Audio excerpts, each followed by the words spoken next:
آج میں تھوڑا سا آپ کو بتاتی ہوں کہ یہ فونیمک اویئرنیس کیا ہے. مثلاً ایک لفظ ہے بیٹ. اب بیٹ کو اب ٹیچر کیا کرتی ہے, پہلے وہ بچے کو سکھاتی ہے کہ بی کی ساؤنڈ کیا ہے. بی کی ساؤنڈ ب ہے, اے کی ساؤنڈ اے ہے, ٹی کی ساؤنڈ ٹھ ہے, تو ب اے ٹھ بیٹ بن گیا. لیکن ان بچوں کو اس پروسیس کے اندر پرابلم ہے کہ وہ بی کو ب سمجھ سکیں اور پھر ب اے ٹھ کو بیٹ بنا سکیں. یہ اب 3-4 چیزیں مکس اپ وہ اس کو کرتے ہیں. تو ایک یہ ان کا مسئلہ ہے. دوسرا فرض کریں اب ٹیچر کہتی ہے بی ہٹا دو بیٹ میں سے, باقی آواز کیا رہ جاتی ہے, ایٹ. یہ ان کو مشکل لگتا ہے.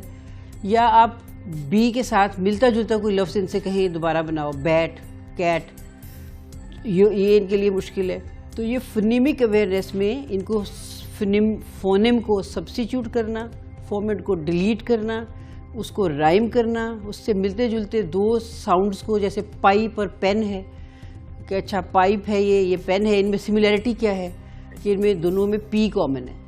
یا پھر جیسے کیک ایک لفظ ہے, اس میں کون سی 2 آوازیں آپ نے سنی ہیں. یا کٹن آپ کے سے بولتے ہو, کیٹ آپ سی سے کرتے ہو, حالانکہ ساؤنڈ دونوں کی ک ہے. تو ان چیزوں میں ان کو کنفیوژن ہوتی ہے. اسی کے اوپر بیس کر کے اب بہت ساری نئی لرننگ بنائے گئے ہیں جو ان کو فونیمک اویئرنیس دیتے ہیں. جب ان کو فونیمک اویئرنیس آ جاتی ہے تو یہ ایک نارمل بندے کی طرح پرفارم کرتے ہیں. They can be a good spellers, they can be a good writers. یہ ان کو وہ جو ایک ہچ ہے, ایک رکاوٹ ہے لکھنے میں اور اسپیل کرنے میں, وہ ان کی دور ہو جاتی ہے. لیکن جب تک ٹیچر یا پیرنٹس ان بچوں کو اسپیشل اسکول میں نہیں لے کے جاتے, ایجوکیشنسٹ کے پاس نہیں جاتے, ان کی ریمیڈیل ٹریننگ نہیں ہوتی, تو یہ مشکل ہوتا ہے. اب ڈسلیکسک بچے جو ہیں, چونکہ بہت انٹیلیجنٹ ہوتے ہیں, بہت کیوریس ہوتے ہیں, 3 ڈائمینشن میں سوچتے ہیں اور بہت بڑے بڑے کام کرتے ہیں, بہت اچھا پرفارم کرتے ہیں, امیجینیٹو ہیں, انٹیوٹیو ہیں. تو جب ہم یہ دیکھتے ہیں کہ یہ بچے بہت اچھا پرفارم کر سکتے ہیں اور کچھ چیزوں میں یہ نارمل بچوں کی نسبت, چونکہ اپنے رائٹ برین کا استعمال زیادہ کرتے ہیں, تو ان کی اس امیجینیٹو کیپیسٹی سے ہم بہت فائدہ لے سکتے ہیں. تو پھر ہمارا دل چاہتا ہے کہ ان کی یہ چھوٹی سی مشکل ہے, اس کو ہم سمجھ کے ان کو اسپیشل پروگرام میں ڈال سکیں. وہ اسپیشل پروگرام میں ڈالنے سے یہ مشکل بالکل آسان ہو جاتی ہے, اور یہ they can be better than normal children. اس میں کون سے لوگ چاہیے؟ اس میں آپ کو ایجوکیشنسٹ چاہیے, چائلڈ سائیکولوجسٹ چاہیے, پیڈیٹیشین چاہیے, نیورولوجسٹ چاہیے, اور ریمیڈیل ٹیچر چاہیے, اسپیشل ڈسلیکسک پروگرام کے جو ایکسپرٹس ہیں وہ چاہیے. لیکن ہمارے ہاں ہم بہت ساری ریسرچ خود نہیں کرتے, ہم یہاں کچھ بھی نہیں کرتے, لیکن ہم کم از کم یہ تو کر سکتے ہیں کہ جو باہر ہو رہا ہے اس سے ہم فائدہ اٹھائیں.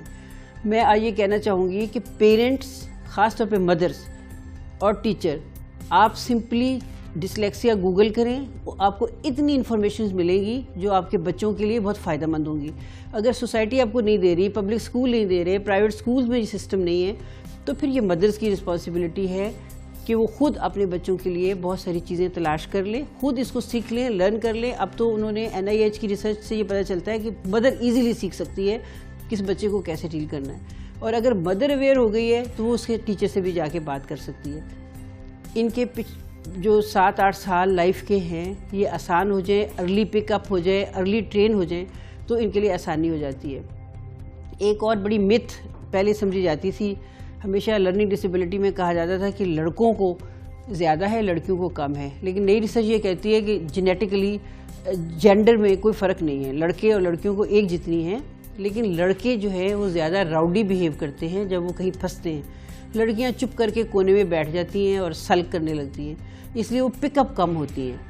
جو بچے بیہیویئر شو کرتے ہیں آڈ, یا جن کا کوئی ایسا ایشو کلاس میں شو کرتے ہیں تو ٹیچر یا ریئیکٹ کرتے ہیں, یا اپنے اس کمپنسیٹری فنامینن کا استعمال کرتے ہیں کہ ٹیچر نے اسے کچھ کہا ہے, لکھنے کو نہیں لکھ پا رہا تو وہ اٹھا کے اس نے بک نیچے پھینک دی ہے, یا اسے اپنا ٹیبل الٹا دیا ہے, یا وہ ریئیکٹ کر رہا ہے, یا وہ بہت زیادہ شرارتی اور دوسرے بچوں کو تنگ کرنے لگ گیا. جب اس طرح کے کمپنسیٹری میکینزم کی طرف ہو جاتا ہے تو وہ ڈاکٹر کے پاس بھی لے جاتے ہیں اس کو.